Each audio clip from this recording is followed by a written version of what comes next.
পুরুষদেরকে নারী হলের ভিতরে প্রবেশ করতে দিচ্ছে না মৌমিতা।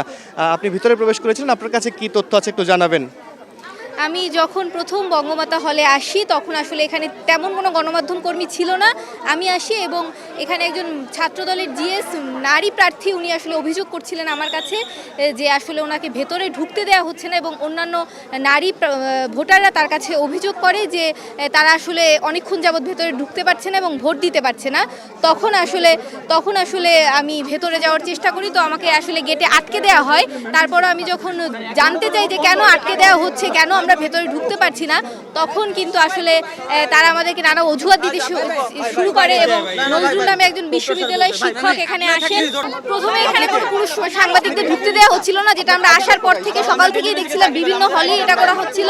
এবং আমরা নারী সাংবাদিকরাও যখন ঢুকছিলাম আমাদেরকে বলা হচ্ছে আপনারা 10 মিনিটের বেশি থাকতে পারবেন না, এই বলে আমাকে প্রীতিলতা হল থেকে বের করে দেওয়া হয়। আমাকে বেগম সুফিয়া কামাল হল থেকেও এটা বলে বের করে দেওয়া হয় যে আপনারা অনেকক্ষণ যাবৎ অবস্থান করছেন, প্লিজ আর অবস্থান করবেন না, আপনারা এখান থেকে চলে যান। এটা বলার পরে আমরা যখন ফজিলাতুন্নেছা মুজিব হলে বঙ্গমাতাতে আসি তখন গেটে আমাদের আটকে দেওয়া হয়। এরপরে আমরা যখন আবার শুরু করি, এরপরে যখন আমাদেরকে গেটে আটকে দেওয়া হয় আমি জোর করে আসলে জিজ্ঞেস করি যে কেন ঢুকতে দেওয়া হচ্ছে না। আমি যখন ভেতরে যাই তখন আসলে আমাকে বারবার বাধা দেওয়া হচ্ছিল, নারী যে ওনাদের রক্ষীরা রয়েছেন তাদের দ্বারা আমাকে বাধা দেওয়া হচ্ছিল। এরপরেও আমি উপরে চলে যাই এবং আমি দেখি শিক্ষার্থীদের একটি দীর্ঘ লাইন, যে লাইনটি আসলে একদম নিচ পর্যন্ত চলে এসেছে। এবং আমি যখন সেই ভোট কক্ষের সামনে যাই সেখানে গিয়ে আমি দেখি যে ভোট কক্ষটি বন্ধ। তখন আমি শিক্ষার্থীদের জিজ্ঞেস করি যে আপনারা ভোট দিচ্ছেন না কেন, ভোট কক্ষ বন্ধ কেন?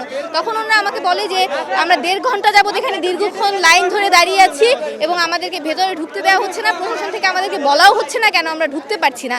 তারপর আমি যখন দরজায় নক করি তখন ভেতর থেকে আসে এবং বলে যে কেন, কি চাই আমি। তখন আমি বলি যে আমি সংবাদ মাধ্যম কর্মী।